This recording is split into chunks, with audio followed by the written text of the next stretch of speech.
Bonjour et bienvenue à votre édition dominicale de cette semaine d'Endautré, édition du 9 août 2026.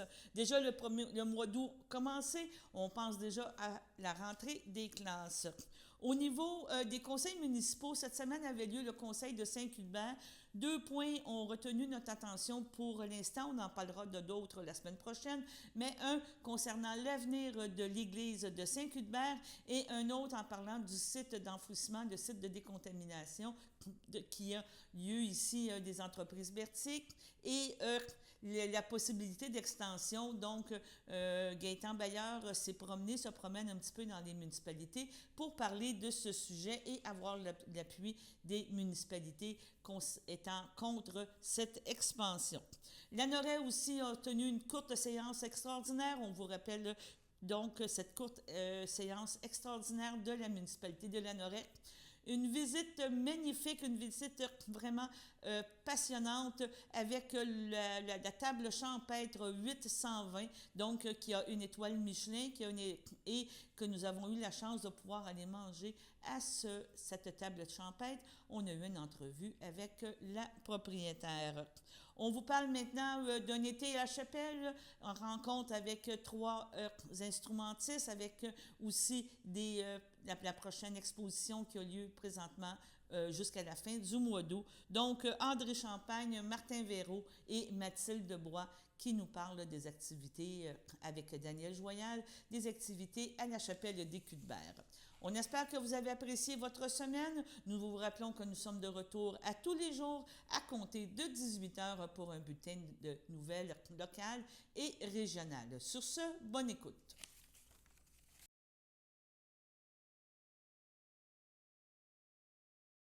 Urbanisme et mise en valeur du territoire. Point 13, élaboration d'un plan de préservation de l'église de Saint-Cuthbert et de son presbytère. Donc, c'est un enjeu. Je vais lire tous les considérants pour tout le monde. Considérant que le conseil de la municipalité de Saint-Cuthbert souhaite bonifier et préserver son patrimoine religieux, en particulier l'église de Saint-Cuthbert et son presbytère, considérant leurs valeurs historiques et communautaires, considérant que le Conseil reconnaît la nécessité de procéder à une réflexion structurée quant au potentiel de requalification de la place de l'Église et du presbytère, considérant que le Conseil a reçu en date du 8 juin 2026 une offre de service d'âge vital, organisme à but non lucratif spécialisé en accompagnement, recherche, animation et consultation publique pour soutenir un projet de préservation et de mise en valeur, considérant que l'offre de service prévoit l'accompagnement de la municipalité pour la tenue de consultations publiques, l'analyse du site et de sa réglementation, l'élaboration de rapports intermédiaires et finaux, le recours à des professionnels qualifiés et le respect d'un échéancier détaillé pour la réalisation du mandat, considérant que la proposition d'âge vital s'élève à 29 000 $ payable en 3 versements, à l'exclusion des frais de déplacement et d'hébergement qui sont prévus en sus selon les modalités précisées à l'offre.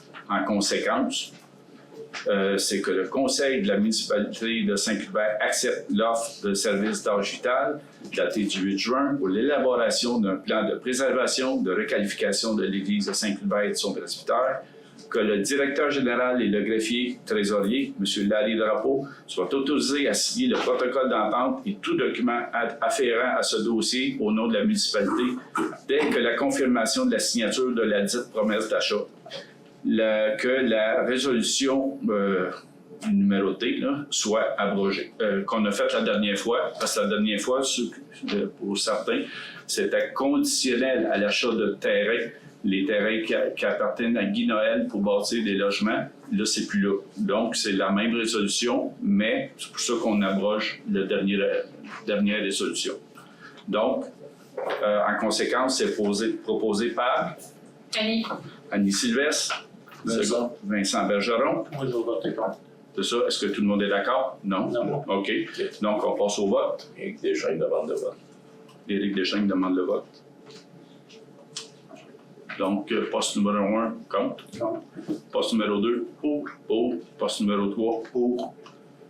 4. Pour. Pour. 5. Pour. 6. Pour. OK. Donc, adopté à majorité. C'est pas unanimité. Voulez-vous qu'on vous en parle un peu? C'est quoi cette affaire-là au juste? Là? Ouais. Mettons, une longue histoire courte, c'est quoi le dire, là. Ça fait plusieurs, pas mois, mais années, qu'on va dans plusieurs colloques pour pouvoir trouver un moyen de financer l'avenir de l'Église, pour trouver une nouvelle vocation, financer que ce soit du côté subvention, que ce soit par un privé, que ce soit un OBNL ou autre. On est allé à plusieurs colloques. Je regarde Vincent, mais je suis surtout allé avec Vincent. Plusieurs colloques à travers le Québec. Puis, tout partout, c'est la recherche d'un promoteur X qui peut prendre en main une bâtisse qui était une église. Qui est encore une église, mais c'est plus église avec un grand E, c'est église avec un petit E, parce que c'est la bâtisse qu'on veut préserver. Toujours est-il que toutes les municipalités qui ont des églises, on voit Saint-Barthélemy, on voit Sainte-Élisabeth, ça tombe toutes les églises, mais ça prend quelqu'un pour s'en occuper. Fait que ça prend des sous en même temps. Fait que là, on a peut-être trouvé quelqu'un qui va s'en occuper. Depuis 3 ans, on a eu comme plus ou moins 2 ou 3 projets, mais on a eu 3 projets, 2 plus solides. Un, c'était pour s'affilier au CIS pour mettre des logements là-dedans, pour accueillir des jeunes là-dedans. Ça n'a pas tenu la route. L'autre, c'était aussi pour mettre des habitations. C'est un projet qui est peut-être fiable, mais qui demandait aussi un investissement de la municipalité. Puis là, on a ce projet-là, c'est un OBNL qui s'occupe d'abord des bâtiments, à la fois des bâtiments patrimoniaux, mais aussi des personnes âgées. Fait que là, il y a un autre projet peut-être qui va voir le jour à Saint-Cuthbert, mais ça, c'est une autre affaire. Fait que là, le but de ça, c'est de préserver justement l'Église et le presbytère pour la survie via une FUS, c'est-à-dire une fiducie d'utilité sociale qui va être là à vie pour préserver l'Église dans son état actuel. Fait que c'est une personne qui est là pour aller chercher des fonds pour maintenir cet édifice-là en santé pour les années futures. Des chèques et des chèques avant. Ben là, Amène le cash pour payer tout ça, on a pris. mais tant que c'est pas notre portefeuille à nous, c'est là-dessus c'est pour ça qu'on y va. C'est ça. C'est pas gros, le portefeuille à nous. C'est toujours notre argent qui Non, c'est pas juste des subventions. Là. Elle a d'autres modes de financement qu'elle nous dit.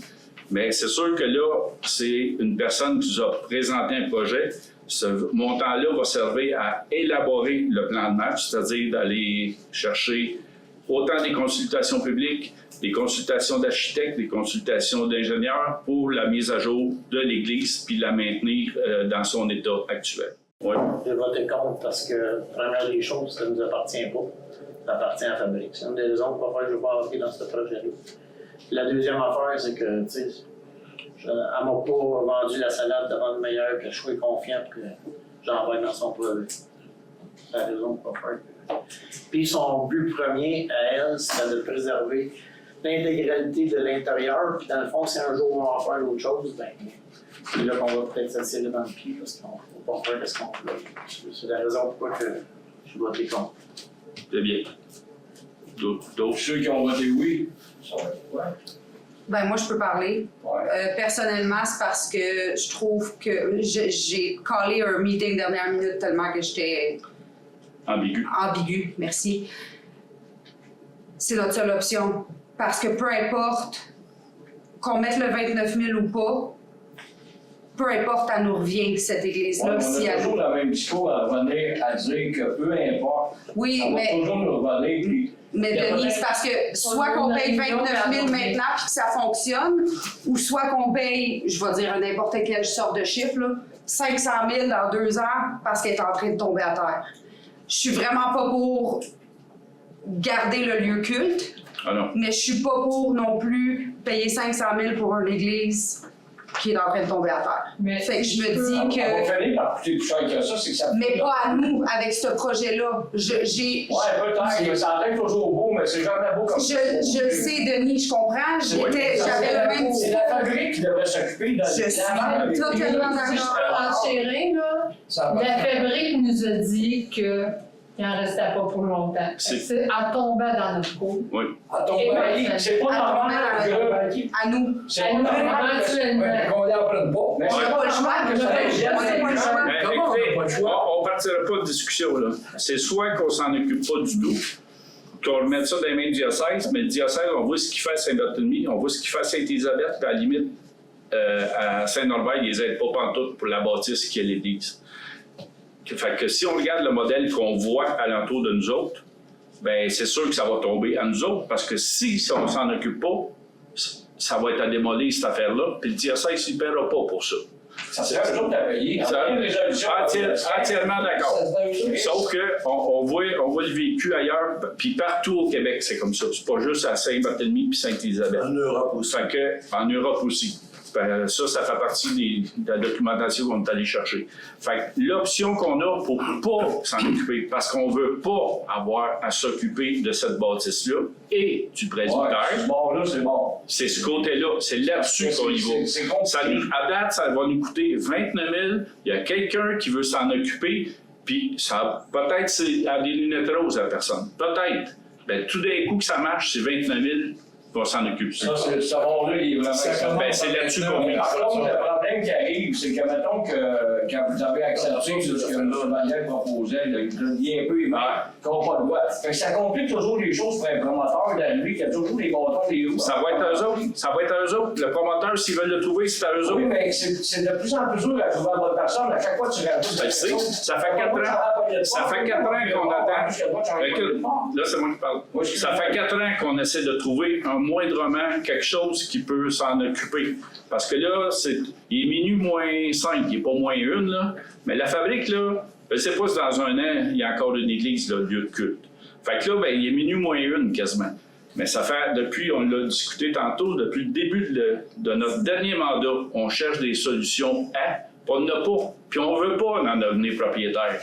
En devenir propriétaire, là, on sera déjà propriétaire, puis on sera ailleurs. Mais des consultations. Ben c'est ça.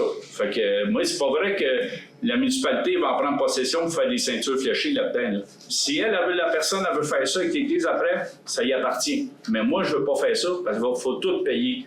Puis là, c'est 55 000, 65 000 aujourd'hui pour l'entretien. Mais demain, là, ça va être... oui, juste le chauffage. Fait que Saint-Norbert, ça a coûté 1 million pour la toiture puis la moitié de notre église. Dans 10 ans, il faut changer la toiture, là. Je ne veux pas payer ça. Admettons que le VNL, tout va bien, à un moment donné, ça ne marche plus. Puis là, je ne sais pas. Ça ne sera pas à nous autres. C'est à eux. Ben, ça va faire comme l'Église. Si elle ne s'en occupe pas, puis au VNL, puis elle laisse tout ça aller. Oui, mais si on a fait. La municipalité va être accompagnée comme si on a fait 10 ans, on va peut-être voir venir. Là, il est minuit moins 1. Ça revient-tu à la même chose un peu que présentement ce qui se passe? Ben, à quelque part, oui. À quelque part, oui. Mais on court la chance qu'il y ait quelqu'un qui s'en occupe, par exemple. Parce que si on ne fait rien, mettons qu'on ne fait rien, c'est quoi qui arrive, là? Il fait l'église, pareil. On fait comme Saint-Barthélemy, on fait comme Sainte-Élisabeth. On a un beau monument, puis là, il va être historique, mais il va être préhistorique à un moment donné parce qu'il va tomber de ça. C'est ça. Vous pouvez faire votre patinoire à l'intérieur, dedans? C'est déjà fait. Si c'est dur à chauffer, ça va être fait. Vous le garantis. Mais l'idée est bonne. Oui, très bonne. Okay. Donc, est-ce que c'est plus clair pour ce point-là? Oui, c'est bon. Mais la personne, là, avec le 29 000, là, tout d'un coup, ça marche pas. Elle va avoir empoché 29 000 puis rien. Mais alors, tout ce qu'elle fait, elle paye ses architectes. avec tout ce qu'elle fait de travaux, parce que là, elle a les mandats à nous le mettre, là. Avec tout ce qu'elle fait, là, ça fait de l'argent avec le 29 000, là, ben, je suis bien content pour elle. Parce qu'à date, là, elle ne fera pas une scène, personnellement, la personne avec ça. Parce qu'il faut qu'elle paye des ingénieurs, des architectes, puis aussi des avocats. Elle n'ira pas loin d'abord avec ça.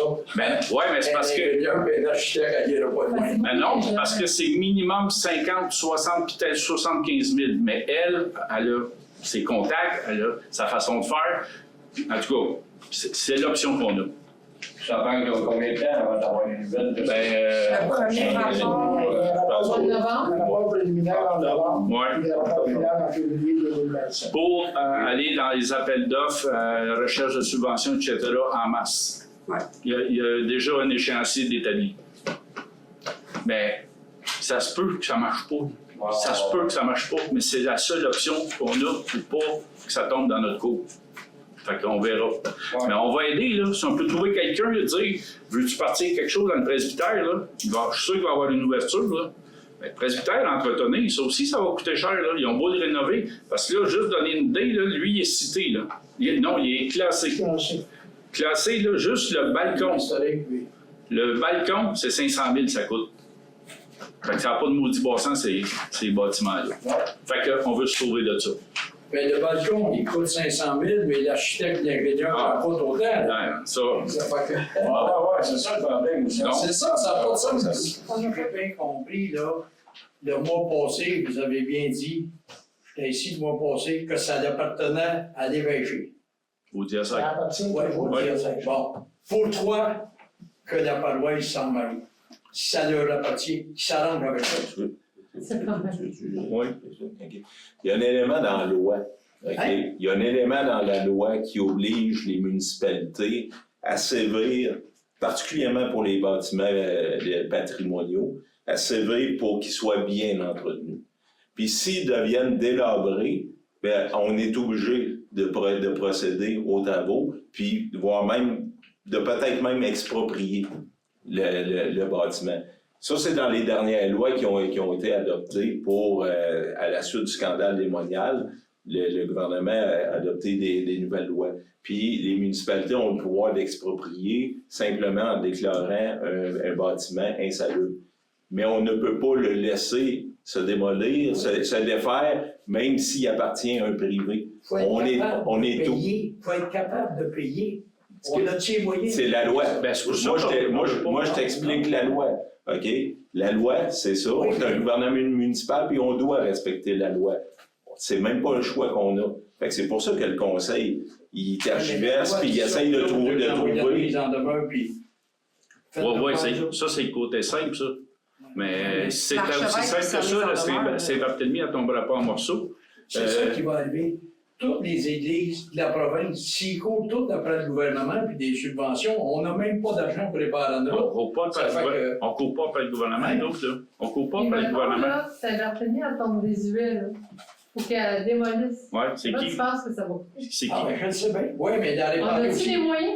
Il a réparé aussi. C'est ça, on n'a pas les moyens dans Mais comment ça se fait que c'est pas eux autres que la loi fait pas en sorte que ils ont l'argent, ils ont ça. Ah, ben, ça, Ça, Vous comprenez? Ben oui, je comprends. Je suis la première à soulever le point. On force le monde à payer pour entretenir un monument, je suis d'accord. C'est la question qui c'est tue, ça. Mais Parce que ça tient pas debout. Ah ouais. il y a déjà eu des répartitions d'églises qui n'ont plus le droit d'en faire de ça.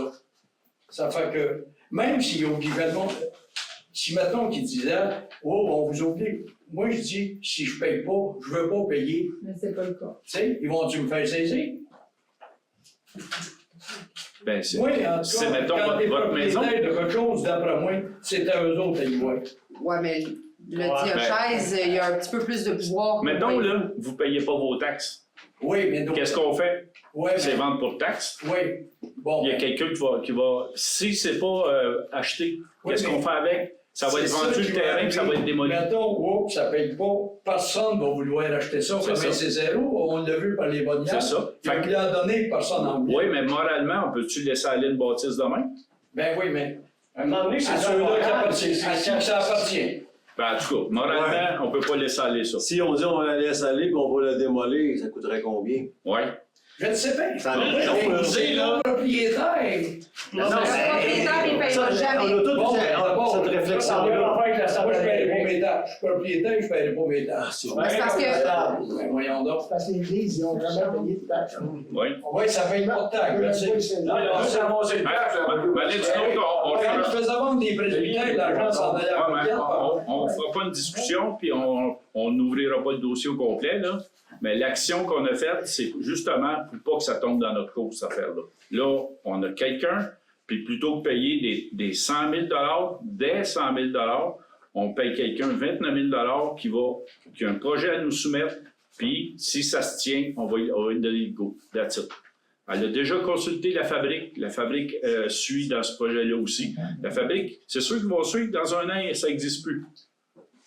Fait que c'est quoi l'option qui reste? C'est des personnes de même qui s'offrent pour dire je prends la bâtisse puis je m'en occupe. That's it.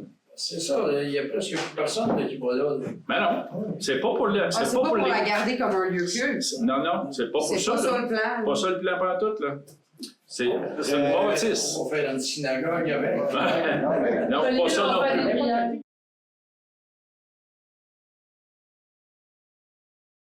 Je me présente, Gaëtan Vallière, le maire de Saint-Denis-de-Berthier. Je me présente. Excusez.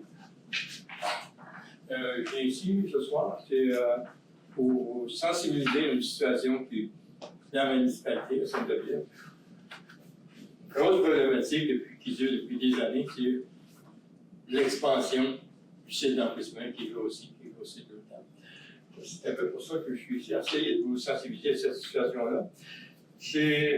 Les agrandissements sont dus, en très grande partie, par l'importation des déchets. On parle d'importation à grande échelle. C'est beaucoup de déchets grands. Les camions transportement, ils vont rentrer 70-80, je ne sais pas exactement, par jour. C'est énorme. Puis, à part tous les autres camions qui arrivent. Il y en a, d'après le document à Des-Bois-Rive-Nord, il y a 150 municipalités qui sont desservies dans le site d'enfouissement, dont Montréal en partie. Donc, c'est déjà beaucoup.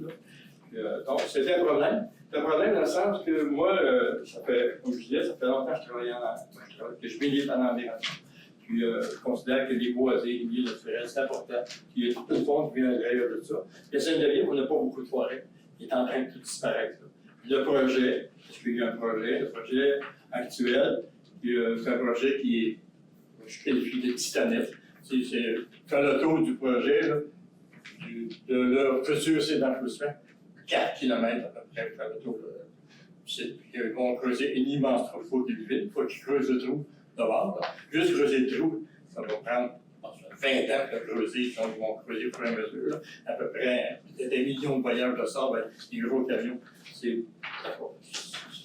C'est pas réel, ben, c'est réaliste dans le sens qu'ils sont capables de le faire, ils l'ont déjà fait, mais c'est énorme comme travaux, puis tous les gaz à effet de serre, alors que des alternatives beaucoup moins d'impact. Moi, ce que je trouve important, c'est les milieux naturels. Ici, le Saint-Hubert, vous en avez des milieux naturels, ces choses-là. Bon, il n'y a aucune municipalité dans la région qui accepterait que tel projet s'implante chez eux, là, puis ils vont pas moiser ça, pas moiser.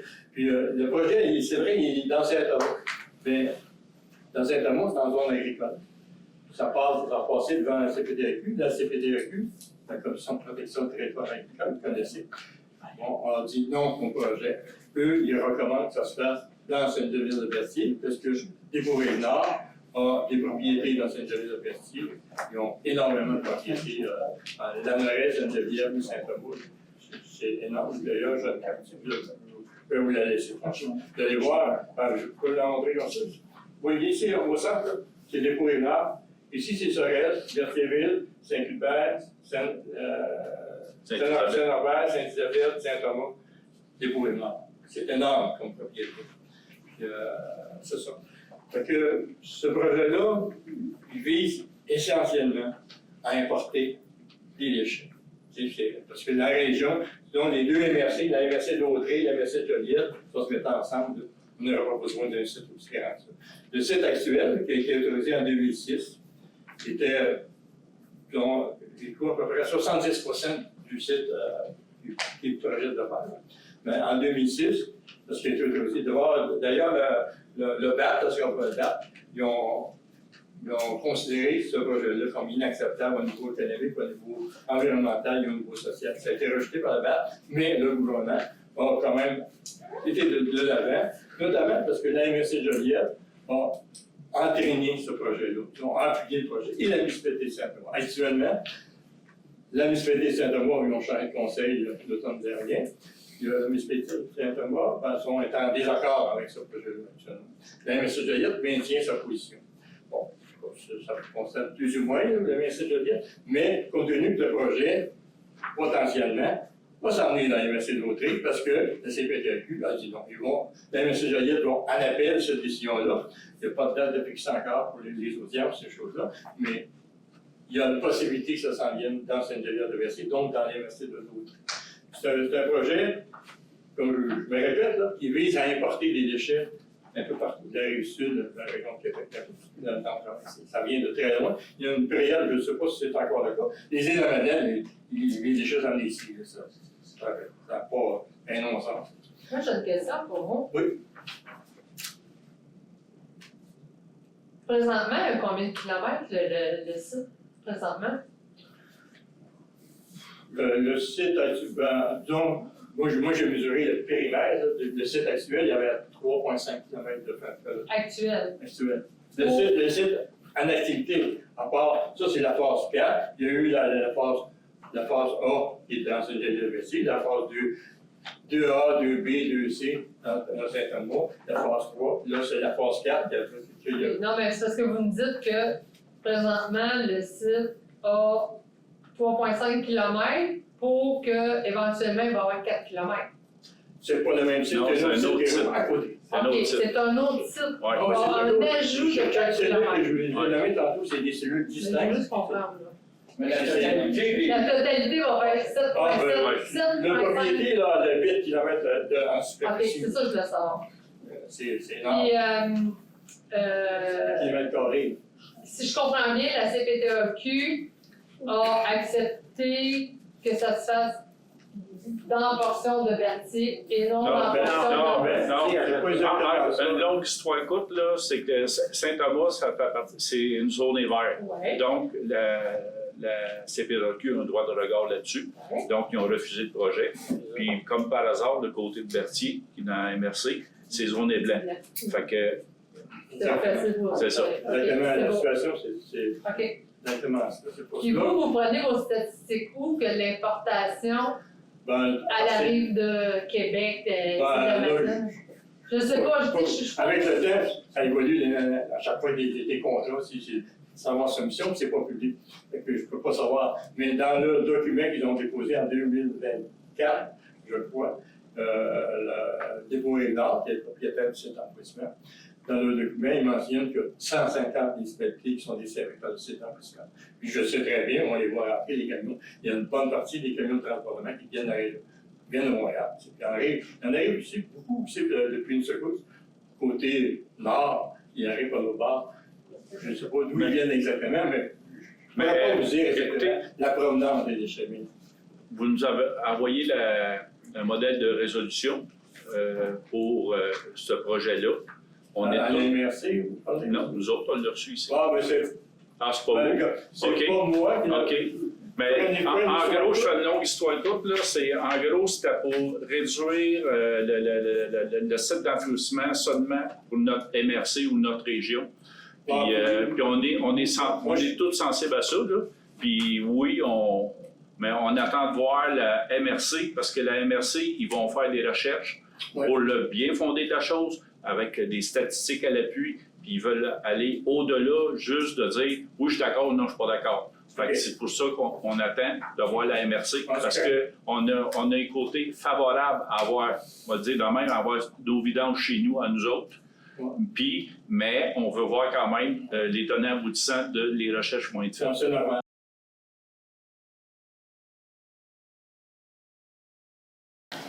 Alors, bonsoir tout le monde, bienvenue à cette séance extraordinaire du Conseil municipal. Donc, lundi 3 août 2026, il est 19h03 ou à peu près, 19h01, pardon. Et donc, je demanderai au directeur général de bien vouloir vous faire lecture de l'avis de convocation, s'il vous plaît.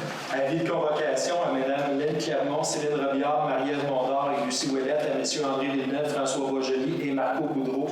Mesdames, Messieurs, avis spécial vous est par la présente donnée par le sous-signé qu'une séance extraordinaire est convoquée par M. Marc-André Maheu, directeur général et greffier et trésorier, pour être tenue au lieu ordinaire des séances de lundi 3 août 2026 à 19h et qu'il y sera pris en considération le sujet suivant. 1. Amendement des résolutions 2026-07-297 pour reporter au 8 septembre 2026 la date de la consultation publique initialement prévue le 11 août dans le cadre du projet d'adoption du projet de règlement 257-3-2026 modifiant le plan d'urbanisme 257-90 afin d'y ajouter une section sur le transport actif. Ça a été donné à la Norelle le 31 juillet 2026 et signé par moi-même. Je l'ai dit, c'est pas mal complet. Alors, je vais dire le proposeur pour vérification du quorum et ouverture de la séance extraordinaire. Je propose. Proposé par M. François Boger. Est-ce que j'ai un appuyeur? J'appuie. Appuyé par M. Marco Boudreau. À ma gauche, je suis en faveur. À ma droite? D'accord. C'est unanime. L'ordre du jour maintenant, donc d'adopter l'ordre du jour suivant, donc amendement de résolution 2026-07-287 pour reporter au 8 septembre 2026 la date de la consultation publique, initialement prévue le 11 août. Dans le cadre du projet d'adoption du projet de règlement 257-3-2026 modifiant le plan d'urbanisme 257-90 afin d'y ajouter une section sur le transport actif. Alors, la raison du rapport, c'est que c'est pas... la procédure est beaucoup plus complexe que, par exemple, un changement de zonage. On parle ici du plan d'urbanisme. Donc, il faut, à ce moment-là, c'est une procédure plus particulière qu'il faut mettre en marche. Donc, on reporterait la séance publique de consultation. Et les gens pourront à ce moment-là poser des questions qu'ils voudront bien poser sur le pourquoi de l'ouverture du plan d'urbanisme pour y intégrer la notion, finalement, de transport actif. Voilà. Est-ce que j'ai un proposeur de l'adoption de l'ordre du jour? Je propose. Proposé par Mme Lynne Clermont. Est-ce que j'ai un appuyeur? J'appuie. Appuyé par Mme Céline Robillard. À ma gauche, je suis en faveur. À ma droite? D'accord. C'est unanime. Donc, pour ce faire, il faut amender la résolution 2026-07-297. Est-ce que j'ai un proposeur pour l'amendement de la résolution? Je propose. Proposé par Lucie Ouellette, appuyé par M. François Bourgeois. À ma gauche, je suis en faveur. À ma droite? D'accord. C'est unanime. Des questions? Bon, il n'y a personne présentement dans la salle, mais comme je disais plus tôt, les gens pourront, lors de la séance publique, les reporter à la séance du conseil municipal du mois de septembre prochain, pourront poser des questions à ce moment-là. Donc, est-ce que j'ai quelqu'un qui propose à lever la séance? Je propose, proposé par M. François Bougeli. Est-ce que j'ai un appuyeur? J'appuie. Appuyé par M. Marco Boudreau à ma gauche, c'est en faveur. D'accord. À ma droite. D'accord. C'est unanime. Merci beaucoup et bonne soirée.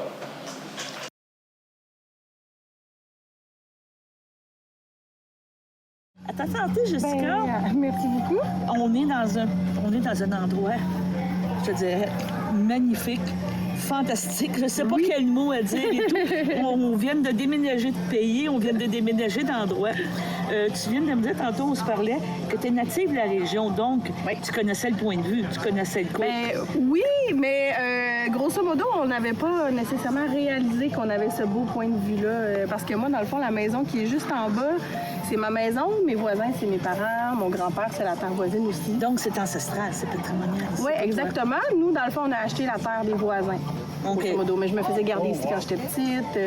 C'est vraiment comme la famille. Tu dis que tu as acheté la terre des voisins parce que tu te voyais faire ça? Oui, puis on avait, on avait envie de rester près justement de la famille, de mes parents.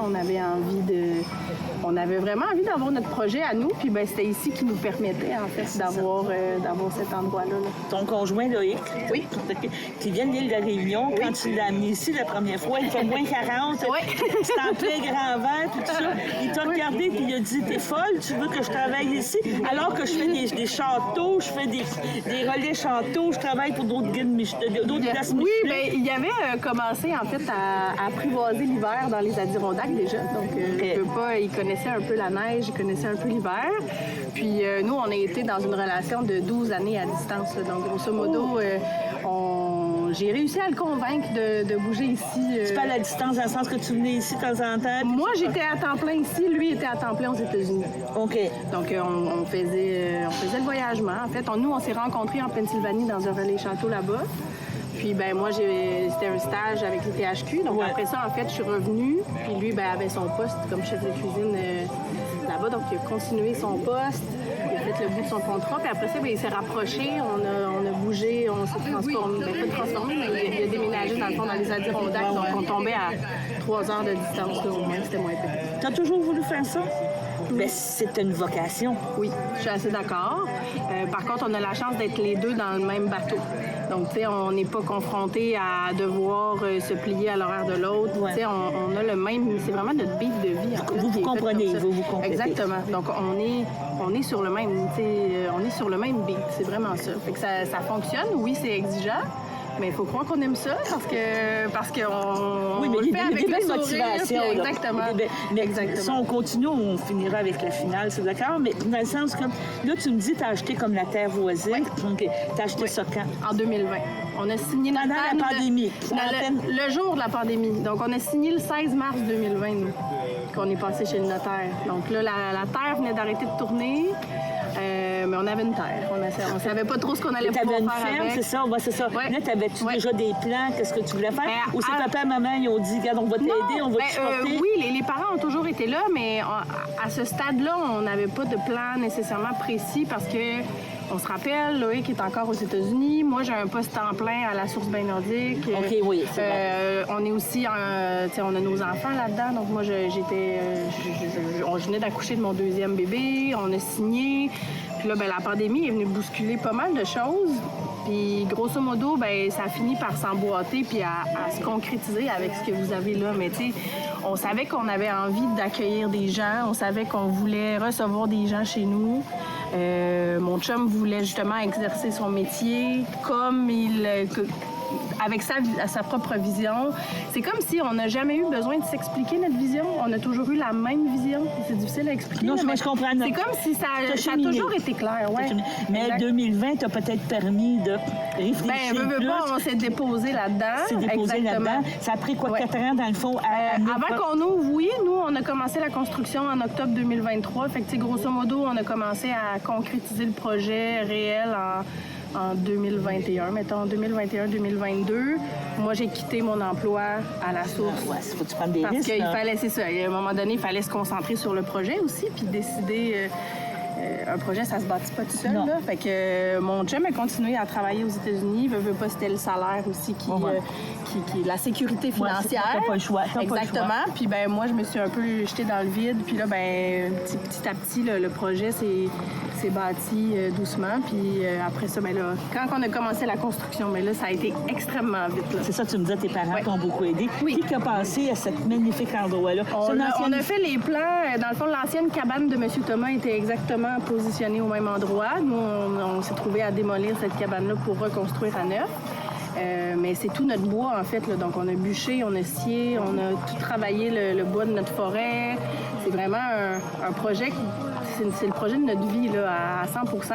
Puis oui, on a eu la chance d'avoir mes parents. C'est mon père qui a ce talent-là pour le bois. C'est ma mère qui a la vision aussi. On faisait les plans ensemble de design et tout. Sans eux, vous seriez probablement pas là aujourd'hui. Non, mais c'est magnifique. Le concept est merveilleux. Là, tu as ouvert en 2024. Oui. Puis tu avais des réglementations. C'est ça que tu m'expliquais? Exactement. Nous, on est agricole. Donc, en fait, on était un peu...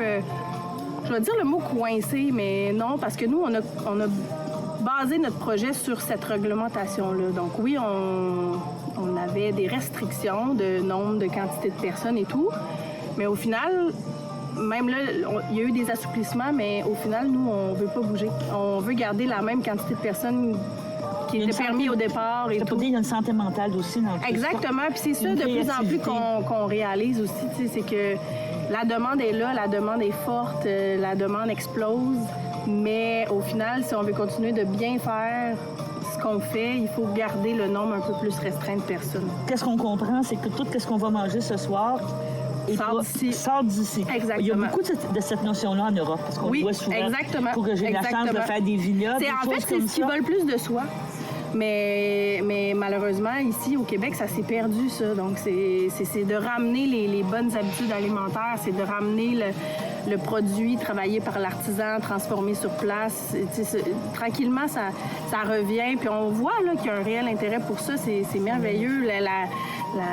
L'émerveillement des gens quand ils mangent le produit simplement frais de la ferme, c'est imbattable, ça. C'est imbattable. Puis on reconnaît votre travail en même temps.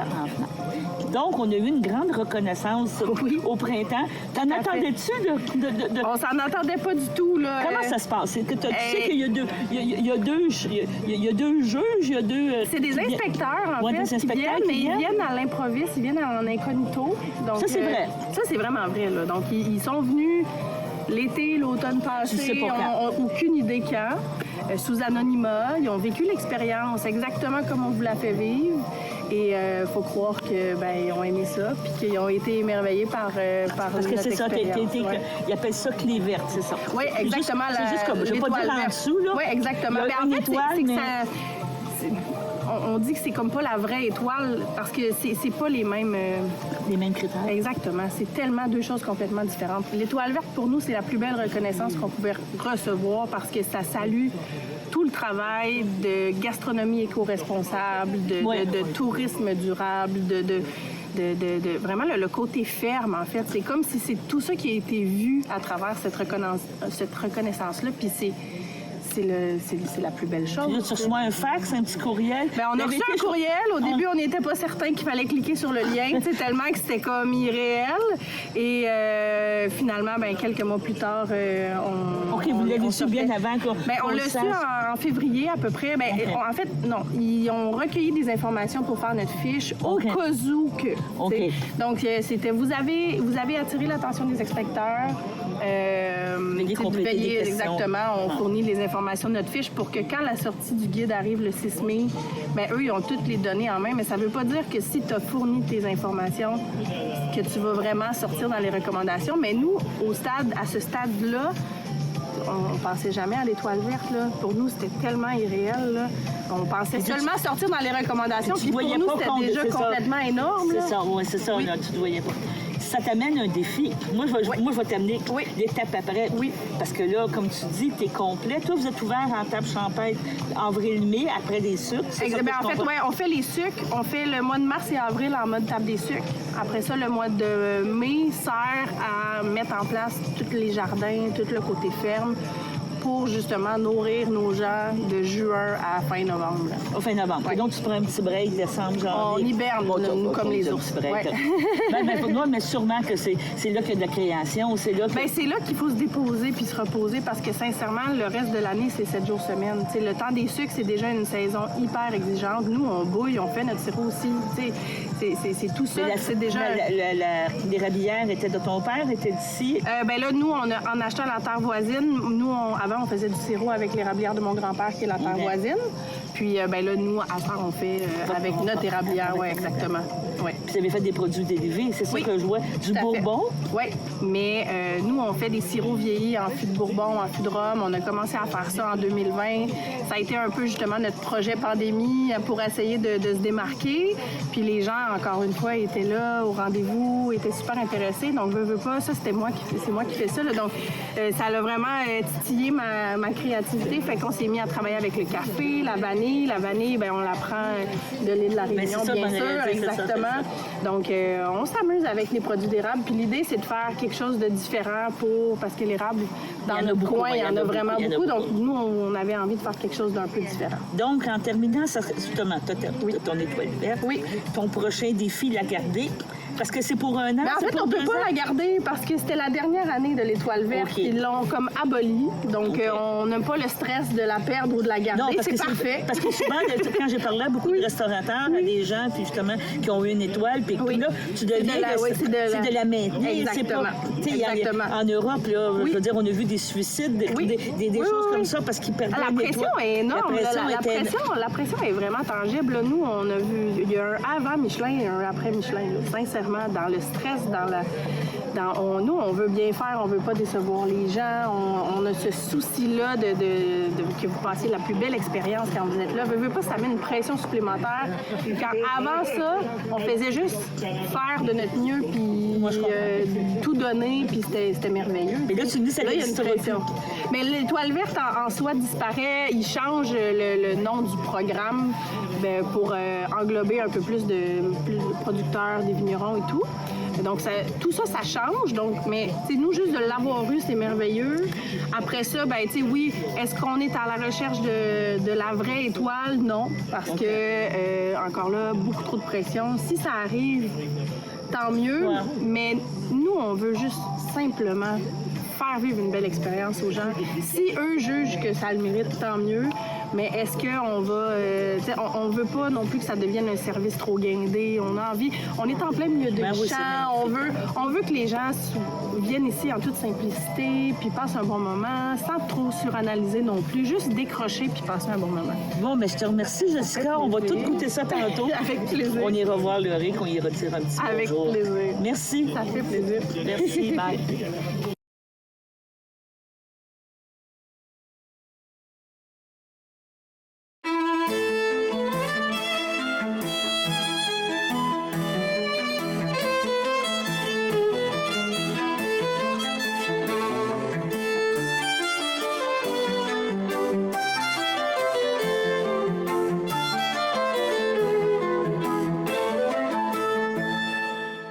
Aujourd'hui, on a rendez-vous avec Mathilde Bois, qui est notre artiste qui va exposer à la Chapelle au cours du mois d'août. Bonjour, Mathilde. Bonjour. Alors, Mathilde, parle-nous de toi, parle-nous de ton parcours artistique. C'est qui, Mathilde Bois? Oui, j'ai toujours beaucoup dessiné. Là. Je fais de l'art depuis que je suis vraiment toute petite. J'aimais beaucoup raconter des histoires par les images quand j'étais toute jeune. Au début de ma vingtaine, j'ai mis l'art un peu au second plan, puis j'ai fait des assez longues études théoriques. Là. J'ai fait des études en philo, des études en histoire de l'art je m'interrogeais beaucoup sur le sens des images dans la culture contemporaine. Puis finalement, ces questions-là, j'ai réalisé que c'est moins par les concepts puis la théorie que je trouverais une réponse que, disons, par la pratique, par le fait de faire de l'art comme tel. C'est ce qui m'a amené au début de ma trentaine à me retourner vers l'art, mais à temps plein cette fois. Donc, j'ai une pratique artistique, puis j'enseigne aussi en parallèle les arts plastiques. Et cet été, tu vas faire une exposition qui s'appelle « Les fables du singe ». Donc, la source d'inspiration de l'exposition, c'est les fables de La Fontaine. Donc, les fables, comme on sait, mettent en scène des animaux qui représentent des humains, nos tempéraments, nos comportements.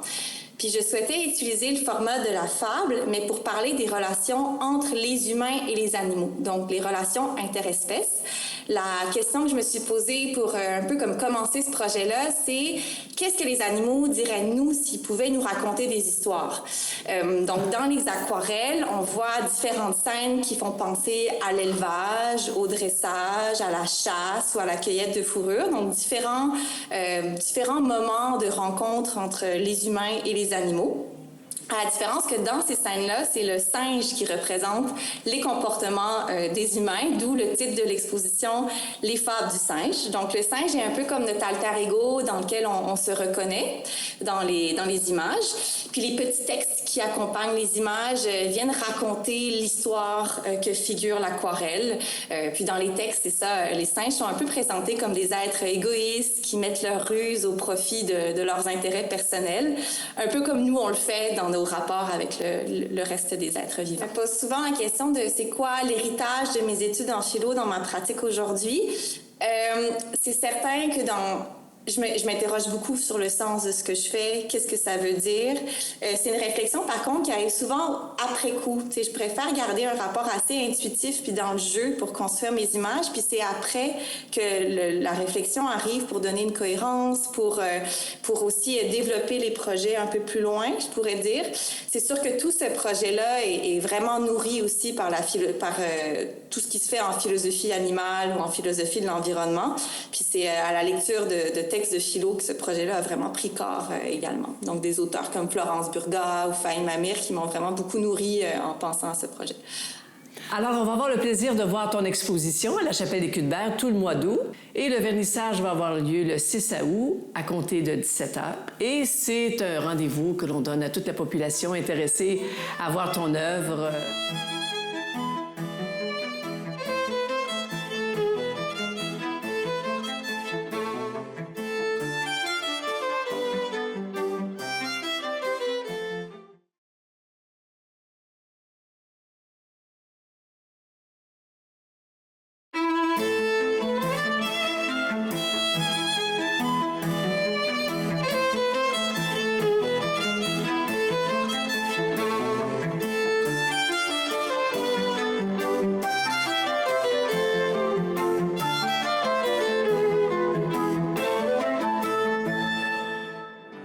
la grand-mère des canards.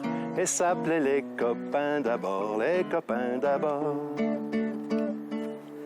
Bonjour André! Salut Daniel! Ça va bien? Ça va bien toi? Oui, ça va. Alors, je reçois aujourd'hui André Champagne, qui se produira dans le cadre de nos jeudis 5 à 7 du Cénacle à la Chapelle des Cuthberts, le 6 août, n'est-ce pas? Oui, oui. Et là, nous sommes aujourd'hui devant... Chez moi? Oui, à Sorel, chez André, devant ce magnifique fleuve. Et nous, on est de l'autre côté. Alors oui, on est heureux de te recevoir, André. Tu vas nous faire de la chanson française et plus spécifiquement du Georges Brassens, n'est-ce pas? Oui, Georges Brassens, c'est vraiment mon idole, toute époque confondue. C'est vraiment mon chanteur préféré. Si je devais, mettons, chanter un seul chanteur pour le restant de mes jours, là, si on me jetait un sort, ça serait les chansons de Brassens, que j'aime beaucoup, que j'ai découvert en France quand je suis parti là-bas avec mon sac à dos. Puis tu vas nous faire un spectacle 100% Brassens. Oui, puis aussi version vraiment très, très proche de la version originale. C'est-à-dire que je fais un peu comme vous venez d'entendre, là. Je chante ça dans les tonalités originales avec un contrebassiste aussi qui m'accompagne comme Brassens. Donc, on va vraiment mettre les chansons à l'honneur. Oui, c'est magnifique. Et nous, dans le cadre de nos jeudis 5 à 7 du Cénacle, on aime bien avoir de tous les styles de spectacle, passant du classique au traditionnel, au country, au jazz et à la chanson, chanson francophone et en particulier la chanson française. Et André sera le fidèle représentant de la chanson française, de toute la richesse de la chanson française. Puis en plus, les chansons de Brassens, souvent, on les entend plus beaucoup. Fait que là, il y a beaucoup d'amateurs de Brassens là, au Québec. Puis souvent, ils sont très, très heureux d'enfin les réentendre parce que ça joue pas beaucoup sur les réseaux officiels, si on veut. Oui, et ni dans les radios officielles. Non, effectivement, effectivement. Donc, on aura le bonheur de t'entendre le 6 août. Alors, vous arrivez vers 5 heures avec votre lunch, votre petit pique-nique en famille. Vous vous installez dans le site merveilleux de la chapelle, n'est-ce pas? C'est un site absolument fantastique. Et vers 6 heures, notre artiste s'installe pour une bonne heure de Brassens qu'on va écouter avec beaucoup de bonheur. Alors, c'est un rendez-vous à tous. Je vous rappelle que les spectacles sont offerts gratuitement à la population. Donc, rendez-vous le 6 août à partir de 5 heures à la Chapelle des Cuthberts pour entendre André Champagne chanter Georges Brassens. Les amoureux qui se bécotent sur les bancs publics, bancs publics, bancs publics, en se disant des je t'aime pathétiques, ont des petites gueules bien sympathiques.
Et en fait, je voulais retourner du côté artistique. Donc, est arrivée la pandémie qui, pour moi, était quand même aussi un moment de réflexion sur qu'est-ce que je voulais faire, où je voulais aller. Puis, après cette année-là de pandémie, de confinement, ben je me suis dit que je voulais raconter mes propres histoires. Donc, j'ai fait un peu le saut vers de l'illustration. Puis c'est là où j'ai sorti mon premier album qui s'appelle Maman dans les nuages, qui est il est arrivé une tragédie dans un cercle rapproché où il y a eu le décès de quelqu'un qui avait un enfant très jeune. Donc, j'ai décidé d'écrire là-dessus pour ce soit un guide, en fait, pour les gens qui vivent ce genre de choses-là, parce que je trouvais qu'il y avait beaucoup d'œuvres qui parlent quand un grand-parent décède ou un animal de compagnie, mais quand le parent d'un enfant décède, c'était quelque chose où j'avais pas vraiment vu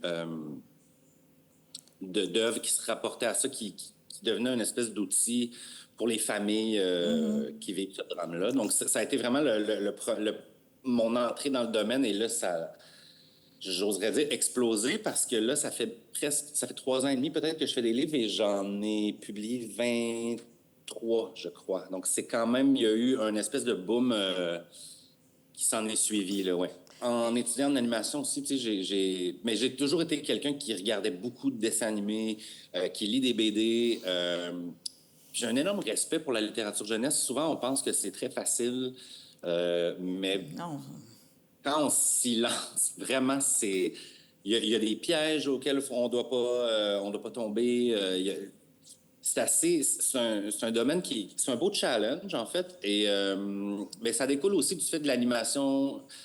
Moi, je faisais des trucs pour les enfants aussi, déjà au départ. Je pense que j'ai toujours eu cette espèce de... Moi, j'ai pas d'enfants, mais j'ai toujours eu cette espèce de désir-là de développer l'imaginaire, en fait, des jeunes. Comme moi, j'ai eu la chance d'avoir dans les œuvres qui m'ont marqué en tant qu'enfant aussi. C'est quelque chose que je trouve qui est très précieux, puis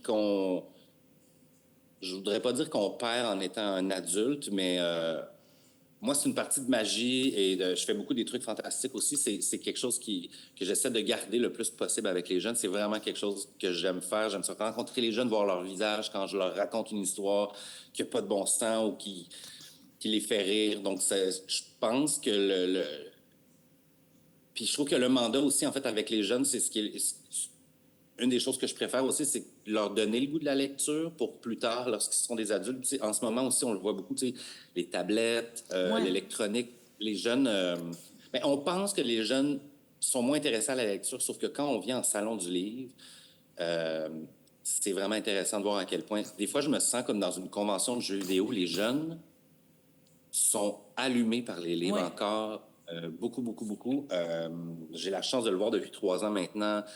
Puis pas juste avec mes livres, là, je parle quand ils arrivent dans un kiosque de littérature jeunesse, ça a l'air d'un magasin de bonbons. Avez-vous des premiers lecteurs? Tantôt, vous me dites que vous n'avez pas d'enfants, mais comme quand vous composez, est-ce que, premièrement, vous avez un mentor, vous avez quelqu'un qui vous aide et vous le présentez à votre famille, vous le présentez à des gens, dire, bon, est-ce que ça correspond? Est-ce qu'il y a des commentaires? Parce que le premier qu'on écrit, on l'écrit en tant qu'adulte, mais on sait qu'on veut s'adresser à des jeunes, à des enfants.